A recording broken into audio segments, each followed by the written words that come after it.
February 27th, 1943. Vemork, Norway, 3,000 feet above the Rjukan Valley. Joachim Runneberg crouched in knee-deep snow, hands trembling not from cold, but from the weight of what he was about to attempt. Below him, floodlights illuminated the Norsk hydro plant, a fortress carved into the mountainside where Germany was producing the one substance that could give Hitler atomic weapons before America. The 23-year-old Norwegian commando had studied the intelligence reports until he could recite them from memory. 30 German soldiers guarded the heavy water production facility. Minefields surrounded the approach roads. Searchlights swept the valley every 90 seconds. Guard dogs patrolled the perimeter. The plant itself sat at the base of a 600-foot cliff considered unclimbable by German security assessors. Every military expert who reviewed the sabotage plan had reached the same conclusion. This was impossible. What those experts did not account for was that Runneberg and his 5 companions were not soldiers attempting a military operation. They were Norwegians fighting for their homeland, about to demonstrate that impossible simply meant no one had been desperate enough to try. The mathematics of Hitler's nuclear program were written in the electrolysis chambers beneath them, where heavy water accumulated at the rate of 10 kilograms per day. At that production rate, Germany would possess enough deuterium oxide to construct a functioning atomic reactor within 18 months. The race for nuclear weapons would be decided not by the brilliant physicists in Allied laboratories, but by whether 6 men with explosives could destroy what the world's most powerful military machine considered impregnable. The collapse of German nuclear ambitions had begun 3 years earlier, though none of the participants understood it yet. September 1940. Copenhagen, Denmark. Professor Werner Heisenberg, Germany's most brilliant theoretical physicist and director of the Kaiser Wilhelm Institute's uranium project, sat across a cafe table from his former mentor, Niels Bohr, the Nobel Prize-winning physicist whose work had laid the foundation for atomic theory. The meeting, which Heisenberg would claim was innocent scientific discussion, and Bohr would remember as a disturbing recruitment attempt, revealed the scope of German nuclear ambitions. Heisenberg's carefully worded questions about uranium isotope separation and neutron multiplication betrayed that Germany was pursuing an atomic bomb with the full support of the Reich. Bohr, who had Jewish ancestry and understood exactly what a German atomic weapon would mean for civilization, maintained careful neutrality during the conversation. But his notes, smuggled to Britain after his dramatic escape to Sweden in 1943, would provide Allied intelligence with the first confirmation that Germany had an organized nuclear program. More crucially, Bohr identified the technical approach German scientists were pursuing. They were not enriching uranium-235 like the American Manhattan Project would later do. Instead, they were using heavy water as a neutron moderator in natural uranium reactors, a technically simpler approach that required massive quantities of deuterium oxide. This single insight transformed Allied strategy. Germany's nuclear program could be stopped not by defeating German physics, which was among the world's best, but by destroying their access to heavy water. The Vemork plant in occupied Norway was the only facility in the world capable of producing heavy water in militarily significant quantities. Built into the side of a mountain by Norsk Hydro in 1934 to produce fertilizer, the facility had been expanded after the German invasion specifically to support nuclear research. The electrolysis process, which separated heavy hydrogen from ordinary water through electrical current, was hideously inefficient. Processing 50,000 gallons of water yielded approximately 2 pounds of heavy water, but Vemork had access to unlimited hydroelectric power from the Rjukan waterfall and had been producing heavy water commercially for years before the war. German scientists calculated they needed approximately 5 tons of heavy water to construct an operational reactor. At peak production, Vemork could supply that quantity in less than 2 years. British intelligence first learned of German interest in Norwegian heavy water through the Norwegian resistance in early 1940. Professor Leif Tronstad, Norway's leading expert on heavy water production and former chief scientist at Vemork, had escaped to Britain after the invasion and provided detailed information about the plant's capabilities. His briefing to the Special Operations Executive in March 1941 laid out the strategic situation with mathematical precision. Germany has ordered Norsk Hydro to increase heavy water production to 3,000 pounds annually. This exceeds any conceivable civilian application. The only possible use for such quantities is atomic research. If they succeed in building a reactor, they will be able to produce plutonium. With plutonium, they can construct atomic bombs. The war will be lost not on battlefields, but in Norwegian mountains. The first attempt to destroy Vemork came in November 1942 and ended in catastrophe that demonstrated both the mission's difficulty and the Germans' determination to protect the facility. Operation Freshman consisted of 2 gliders towed by Halifax bombers, carrying 34 British Royal Engineers trained in demolition. The plan called for crash landing near Vemork, assaulting the plant, destroying the heavy water production equipment, and escaping to Sweden. Weather conditions over Norway were appalling. One glider crashed into a mountain, killing 8 men instantly. The other crash-landed miles from the target. German security forces captured the survivors, interrogated them, and executed all 34 under Hitler's commando order, which mandated death for captured special forces. The bodies were dumped in unmarked graves. The failure of Operation Freshman convinced British planners that conventional military assault was futile. The facility's location, the Norwegian terrain, and German security made parachute insertion followed by frontal attack impossible. What was needed was something the British military had never attempted: a sabotage operation conducted by Norwegian civilians who knew the terrain, could survive in winter conditions that killed trained British soldiers, and possessed the technical knowledge to destroy specific equipment without damaging the entire plant. This last requirement was crucial. Norsk Hydro employed Norwegian workers who would be killed if the saboteurs simply bombed the facility. The mission required surgical precision, not brute force. Lieutenant Colonel John Skinner Wilson of the Special Operations Executive Norwegian Section selected Joachim Rønneberg to lead the operation in January 1943. Rønneberg was not an obvious choice. At 23, he was younger than most of his men.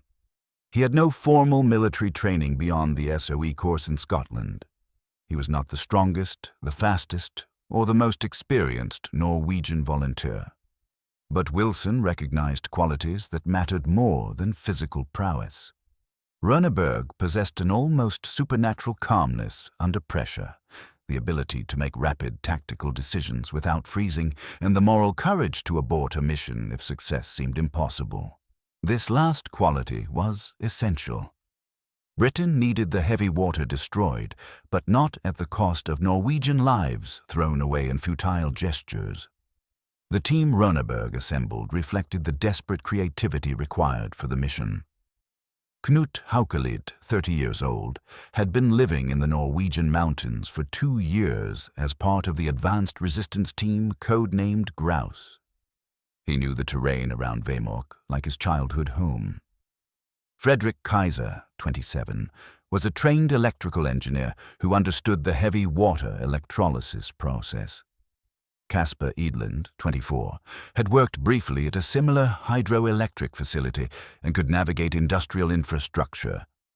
Hans Storhaug, 25, was a champion cross-country skier who could move through deep snow faster than most men could run on pavement. Birger Strömsheim, 23, possessed the steady hands of a watchmaker and the temperament to arm explosives while under fire. These were not elite soldiers. They were Norwegians who happened to possess exactly the skills required for an impossible mission. Training for Operation Gunnerside, as the mission was code-named, took place in the Scottish Highlands under conditions designed to replicate Norwegian winter. The men practiced moving through snow while carrying 100-pound packs. They memorized the Vemork plant layout from blueprints until they could navigate it blindfolded. They rehearsed the demolition procedure on mock-ups of the electrolysis chambers until they could place charges and set timers in under 10 minutes. Most importantly, they studied the German guard patterns, shift changes, and defensive preparations. Intelligence from the Grouse team, transmitted via coded radio, revealed that Germans had increased security after Operation Freshman. The garrison now numbered 30 soldiers instead of 15. Minefields had been expanded. Additional searchlights covered approach routes. Guard dogs patrolled continuously. But the intelligence also revealed a critical vulnerability that German security experts had dismissed. The gorge beneath the Vemork plant, considered unclimbable in winter conditions, was not patrolled. German assessors had concluded that no military force could navigate the 600-foot cliff in darkness while carrying equipment. This assumption was technically correct for military forces. It failed to account for Norwegian mountaineers who had been climbing in these conditions since childhood. The cliff approach, impossible for British commandos, was merely difficult for men like Renneberg and his team. The personal accounts of what happened on the night of February 27, 1943, revealed the human dimension beneath the strategic success. Joachim Renneberg, interviewed decades later for the Imperial War Museum's Oral History Project, described the descent into the gorge with vivid precision. We roped together and began climbing down around 8 p.m. The cliff face was covered in ice. Every handhold had to be tested. One slip would send all 6 of us into the river 600 feet below. Halfway down, Frederick lost his grip and swung out over the void. We held the rope while he found purchase on the ice. No one spoke. We had trained for this, but training in Scotland could not replicate the terror of knowing that failure meant not just death, but the success of Hitler's nuclear program. The crossing of the Mona River at the base of the gorge tested the limits of human endurance. February temperatures in the Rjukan Valley regularly reached -20 degrees Fahrenheit. The river, fed by snowmelt from the plateau above, flowed with such force that falling in meant certain death from hypothermia within minutes. Knut Haukelid's account, recorded in his post-war memoir, Skis Against the Atom, described the crossing. We linked arms and entered the water. The current tried to sweep us downstream. The cold was beyond anything I'd experienced. I could feel my legs going numb. Hans lost his footing and we had to drag him across. We emerged on the far side and kept moving. Stopping meant freezing. We had no time to change into dry clothes. The climb up the far side began immediately. The ascent of the cliff on the Vemork side represented the mission's physical climax. The face was steeper than the descent, and ice covered every surface. The men carried 100 pounds of equipment each, including explosives carefully wrapped to prevent moisture contamination. Birger Strömsheim, climbing point position, found handholds by memory rather than sight.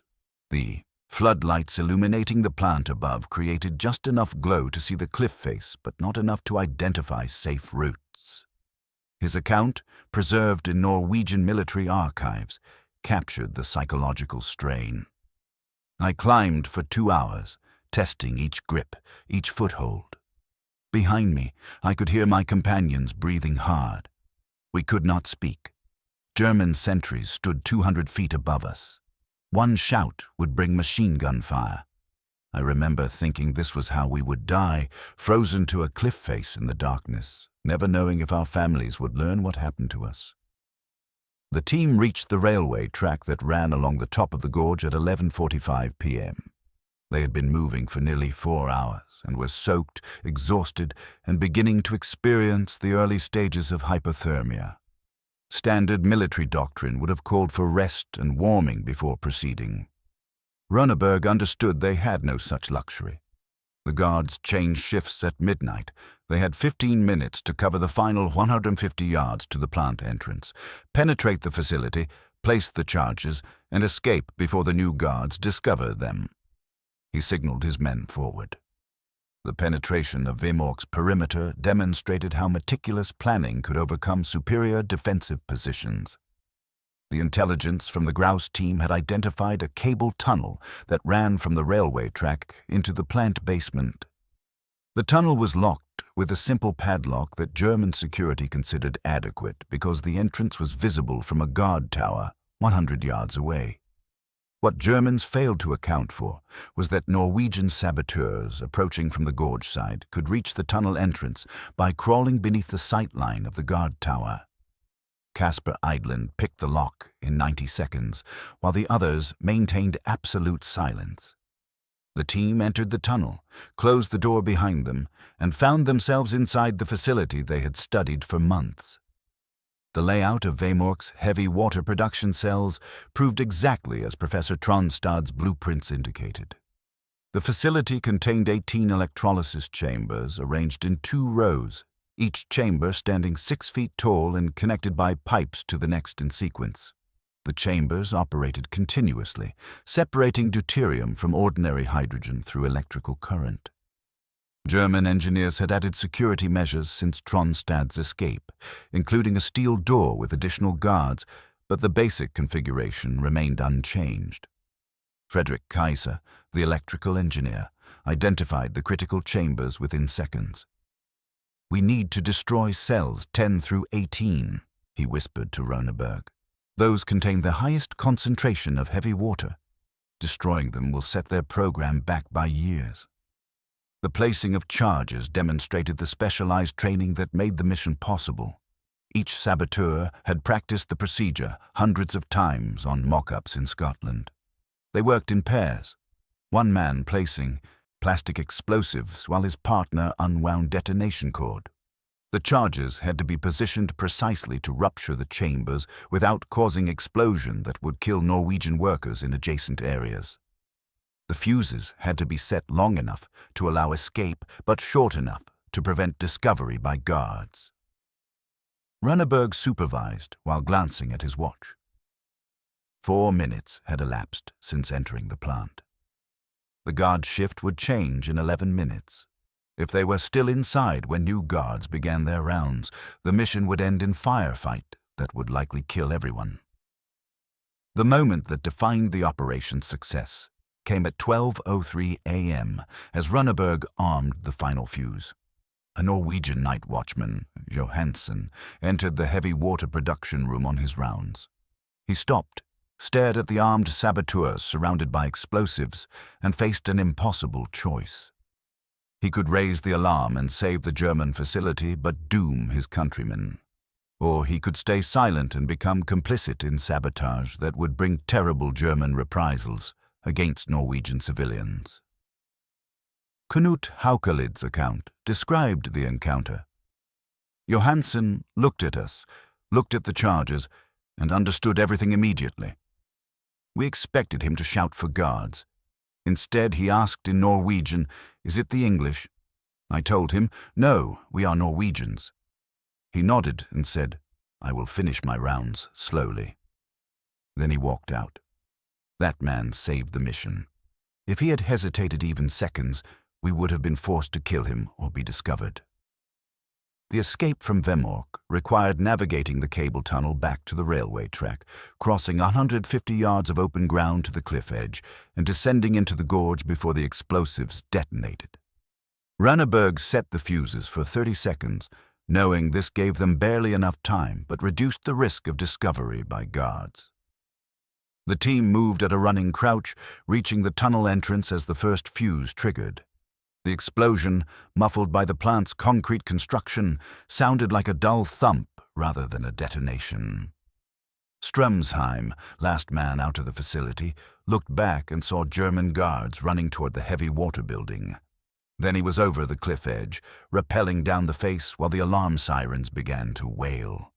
The aftermath of the explosion revealed the precision of the sabotage team's work. German engineers examining the damage found that all 9 target chambers had been completely destroyed, spilling approximately 1,400 pounds of heavy water. The explosion had been precisely calibrated to rupture the cells without causing fires or structural damage to the building. No Norwegian workers were injured. The demolition was so surgical that German investigators initially suspected the damage resulted from equipment failure rather than sabotage. Only when they discovered the cable tunnel entrance forced open and found British-manufactured detonators did they realize they had been penetrated by Allied special forces. The German response demonstrated both the strategic importance of Vemork and the limitations of military power against determined saboteurs. Wehrmacht commanders deployed 3,000 troops to hunt the sabotage team across the Hardangervidda Plateau. They used dogs, skis, and local collaborators to track the Norwegians through the mountains. The search continued for 2 weeks, covering 200 square miles of the most inhospitable terrain in Europe. They found nothing. Runneberg and his team, moving on skis through blizzards that grounded German aircraft, covered 250 miles to the Swedish border in 18 days. They arrived exhausted, frostbitten, but alive. The entire team survived. German commanders, accustomed to crushing resistance through superior firepower, discovered that 6 Norwegians who knew the mountains could disappear more completely than an army could hope to find them. The strategic consequences of the Vemork sabotage extended far beyond the immediate destruction of heavy water supplies. German nuclear scientists, assessing the damage in March 1943, calculated that rebuilding production capacity would require minimum 6 months. Professor Kurt Diebner, scientific director of the Reich's nuclear program, reported to Albert Speer that the delay made atomic weapons impossible before war's end. His memo, captured by Allied forces in 1945, revealed German understanding of their failure. The destruction of our heavy water stockpile at Vemork has dealt a severe blow to the uranium project. We can rebuild the facility, but we cannot recover the time lost. American and British nuclear programs, which we estimate are 12 to 18 months behind our progress, may now achieve parity or even advantage. More concerning, the sabotage demonstrates that our security cannot protect facilities in occupied territories. Any rebuilt production will face the same vulnerability. But Germany refused to abandon the nuclear program. They rebuilt Vemork's heavy water production, increased security to 200 German soldiers, installed additional floodlights, and began accumulating deuterium oxide once more.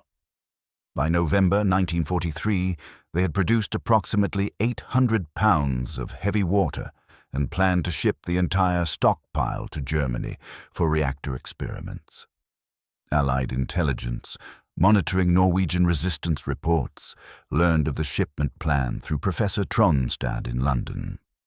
The decision to destroy the second heavy water stockpile created the mission's most controversial moment and revealed the ruthless calculations required to prevent Nazi nuclear weapons. Knut Haukelid, who had remained in Norway after Operation Gunnerside, received orders from London in January 1944 to destroy the heavy water shipment by any means necessary.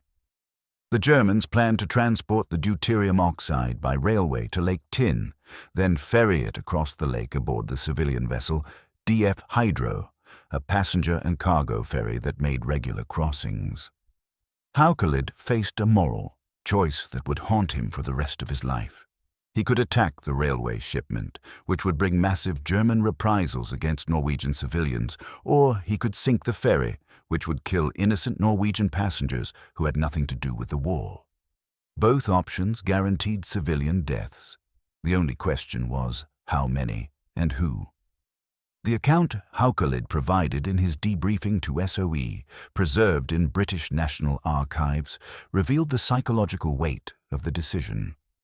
I studied the ferry schedule and discovered that the early morning Sunday crossing carried fewer passengers than weekday runs. Perhaps 10 to 15 civilians would be aboard instead of the usual 40 to 50. I calculated that sinking the ferry would kill those 15 innocent Norwegians but would prevent Germany from obtaining nuclear weapons that could kill millions. The mathematics were brutal but clear. I obtained 19 pounds of plastic explosive and began planning to sink DF Hydro in the deepest part of Lake Tinn, where salvage would be impossible. February 20th, 1944. DF Hydro departed Mel with 53 passengers and crew aboard, carrying 15 heavy water drums in its cargo hold. Haukelid's charges, placed in the bow section and timed to detonate when the ferry reached the lake's deepest point, exploded at 10:45 a.m. The vessel sank in 3 minutes. The water temperature was 39 degrees Fahrenheit. 26 people died, including Norwegian civilians who had boarded the ferry for ordinary travel. Among the dead were women and children. The heavy water drums, each weighing approximately 50 pounds, sank to the bottom of Lake Tin in 300 feet of water, where they remain today. Too deep for salvage, even with modern equipment. The moral complexity of the hydro sinking generated debate among Allied leaders that continued after the war. Winston Churchill, informed of the civilian casualties, wrote in a private letter that the action was regrettable but necessary given the stakes. American nuclear scientists, learning of the sabotage through intelligence channels, expressed relief that German research had been disrupted, but discomfort with the methods employed. Leif Tronstad, who had authorized Haukelid's mission, never fully reconciled himself to the deaths of his countrymen. His diary entry from March 1944 captured his anguish. "We have killed innocent Norwegians to prevent something that may never have succeeded anyway. The Germans may not have been able to build a reactor even with the heavy water, but we could not take that risk. War forces choices that peacetime morality cannot judge.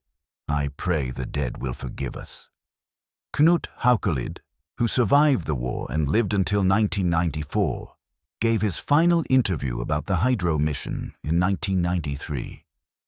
His words reflected a lifetime wrestling with the consequences of that February morning.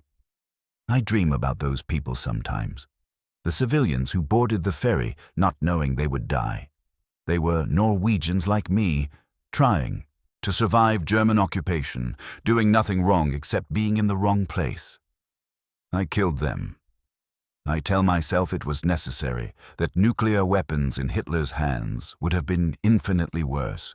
But the dead do not care about strategic necessity. They are still dead because of my decision. I accept responsibility, I accept guilt, but I also accept that I would make the same choice again if faced with the same circumstances. That is what makes it unforgivable and unavoidable simultaneously."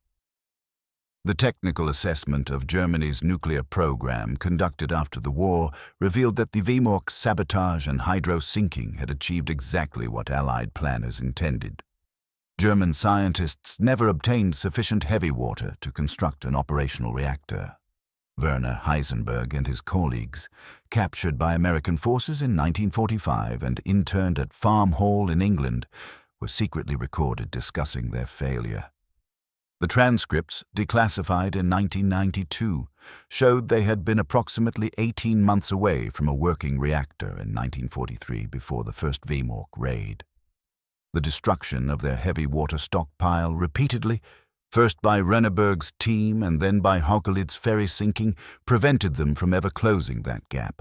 But the transcripts also revealed something more disturbing.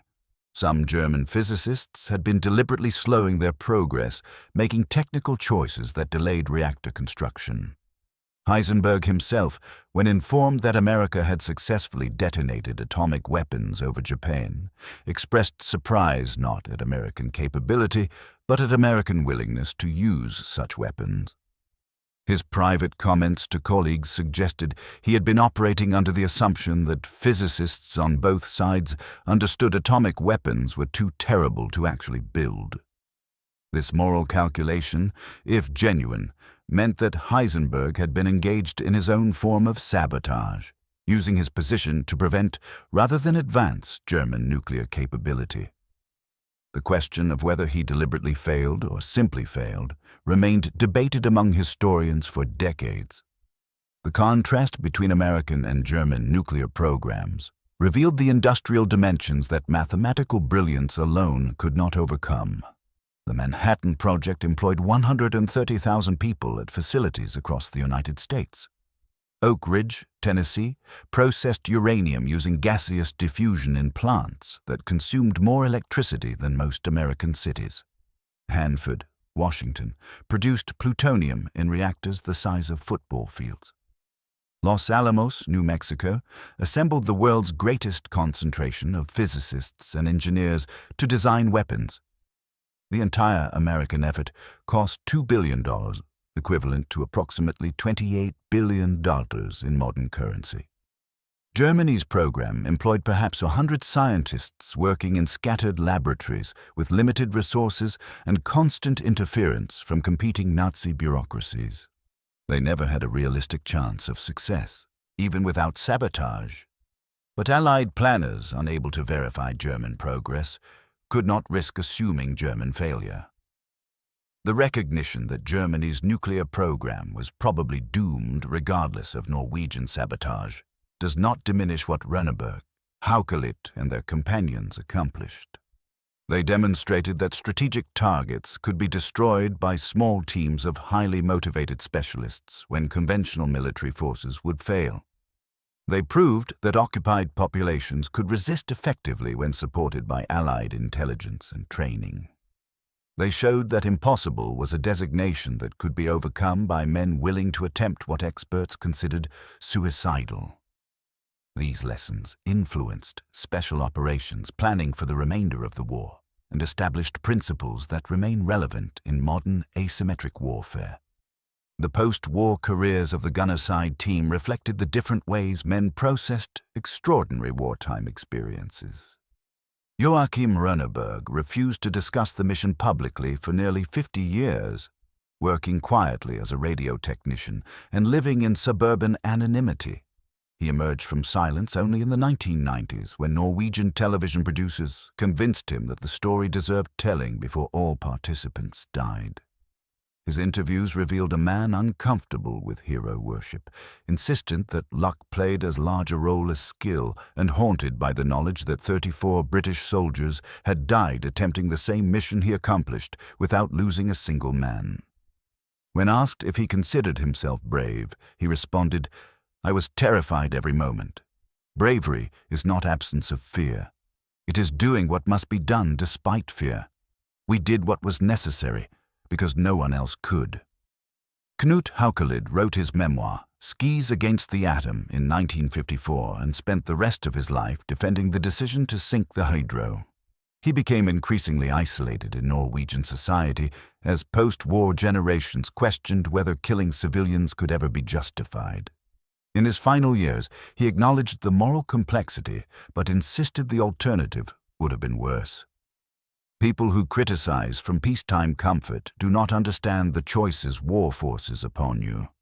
We knew civilians would die. We knew we would carry that guilt forever. But we also knew that letting Hitler obtain nuclear weapons would kill infinitely more. Moral purity is a luxury available only to those who do not have to make impossible choices.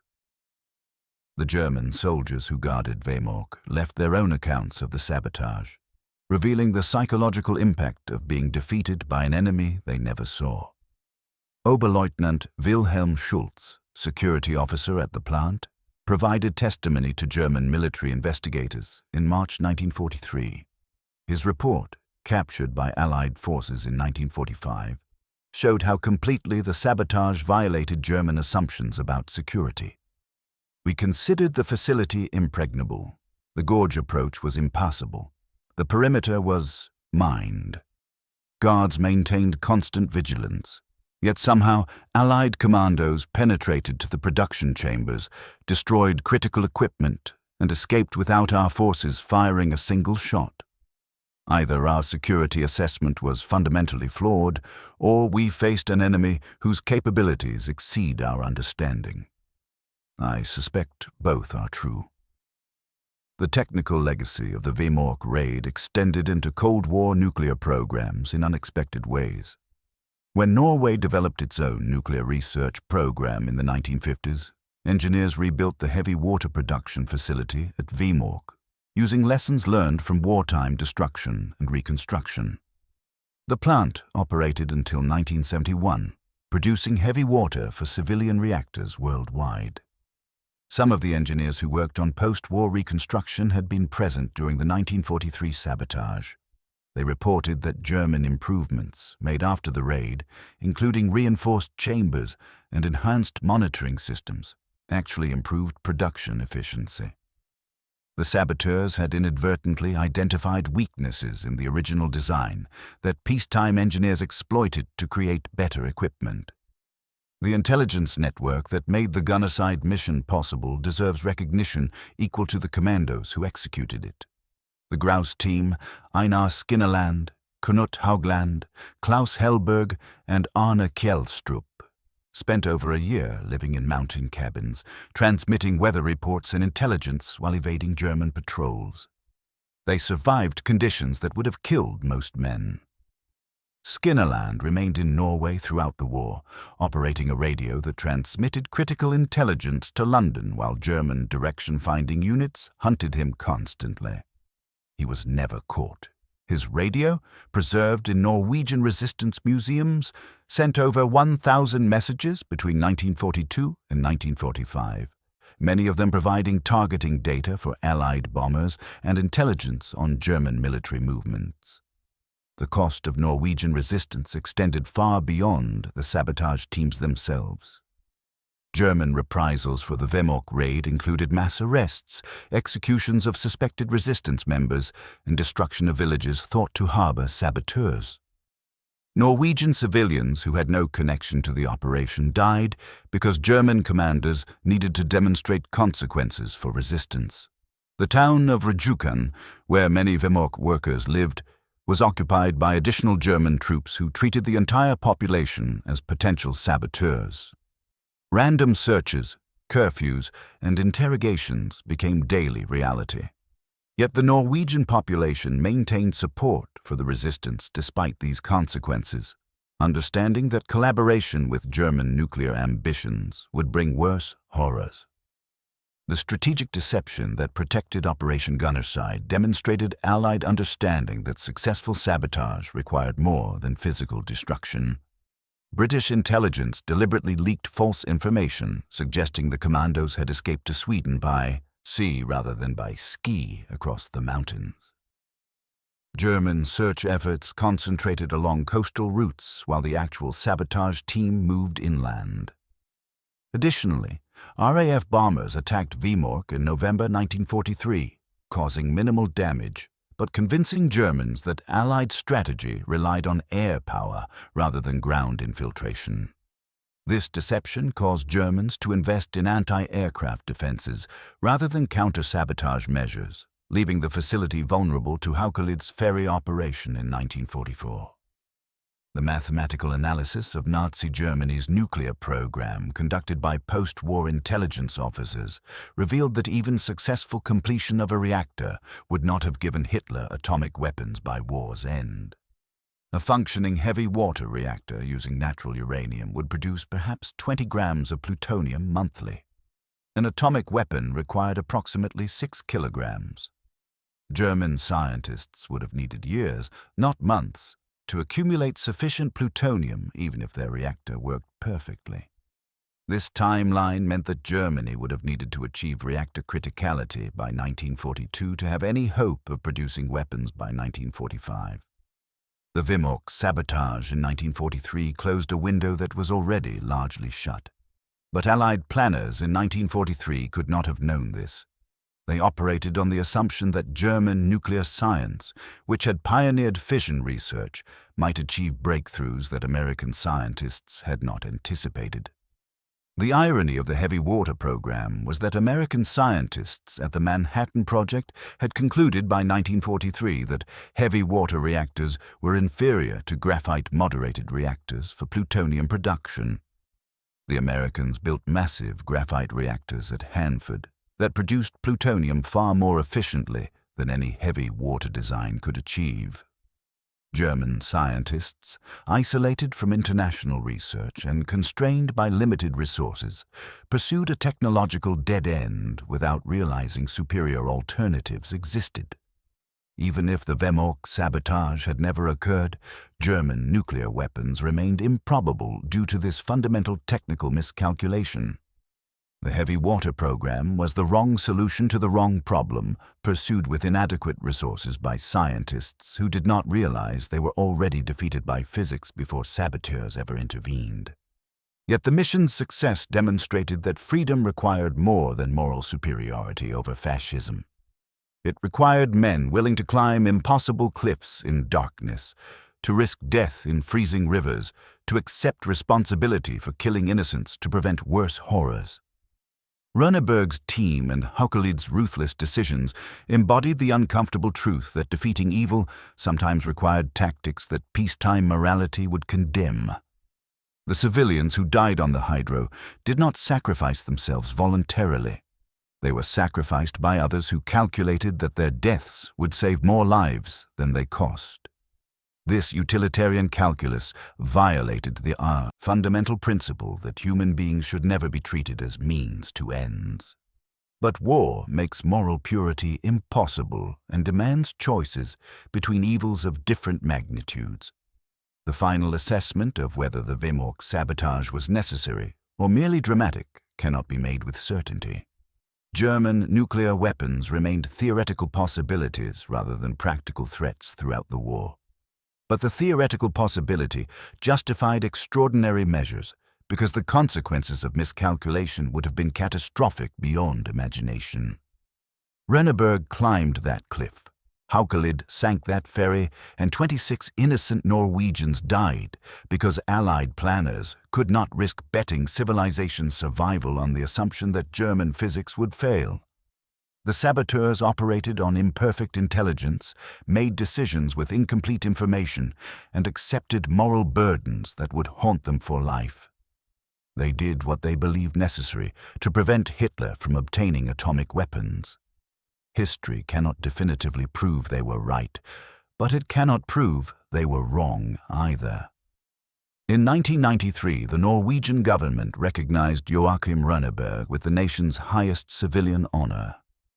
At the ceremony, the 73-year-old former commando gave a brief speech that captured his perspective on the mission that defined his life.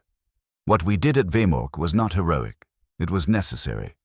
Heroes act from courage and moral conviction. We acted from fear and desperation. We were terrified young men who understood that failure meant our families, our country, and perhaps the world would suffer under Nazi nuclear weapons. We did not feel brave. We felt responsible. That responsibility carried us across the gorge, up the cliff, into the plant, and through the escape that should have killed us. I'm honored by this recognition, but I accept it on behalf of all Norwegians who resisted occupation, including the 34 British soldiers who died attempting what we accomplished, and especially the innocent passengers on the hydro whose deaths purchased our success. They are the ones who truly sacrificed. We merely survived. The Vemork plant stands today as a museum. The electrolysis chambers that once produced heavy water for Hitler's nuclear program, now preserved as monuments to Norwegian resistance. Tourists can walk through the facility, see where Runneberg's team placed their charges, and understand the physical dimensions of what those 6 men accomplished. But the museum cannot capture the terror of descending that cliff in darkness, the cold of the Mona River crossing, or the moral weight of decisions that traded innocent lives for strategic advantage. Those experiences died with the men who lived them, leaving only documents, interviews, and the knowledge that impossible simply meant no one had attempted it yet. The story of how Hitler's nuclear program was destroyed by one Norwegian's impossible sabotage mission is ultimately a story about the limits of military power and the potential of human determination. Germany possessed superior physics, adequate engineering, and unlimited political will to obtain atomic weapons. What they lacked was the ability to protect their heavy water supply against men who understood that some things mattered more than survival. Runneberg and his companions demonstrated that strategic facilities could be destroyed by tiny teams when conventional armies would fail. Haukelid proved that moral certainty was a luxury unavailable to those making life-and-death decisions in wartime. Together, they showed that wars are won not just by superior resources or better technology, but by individuals willing to attempt what experts consider impossible and accept consequences that peacetime conscience would reject. The final irony is that the Vemork sabotage probably prevented a nuclear program that was already failing for reasons the saboteurs never knew. But that does not diminish their achievement. They acted on the information available, made rational decisions based on imperfect intelligence, and succeeded against odds that should have ensured failure. Whether their success prevented catastrophe or merely accelerated the inevitable cannot be known with certainty. What is certain is that 6 Norwegian commandos climbed an impassable cliff, penetrated an impregnable facility, destroyed equipment critical to Hitler's nuclear ambitions, and escaped to tell the story. In a war filled with impossible achievements, the Vemork raid stands as proof that impossible simply means difficult enough to require exceptional people willing to pay exceptional costs. Those people existed. They climbed that cliff, and they changed history in ways that continue to resonate decades after the last electrolysis chamber fell silent.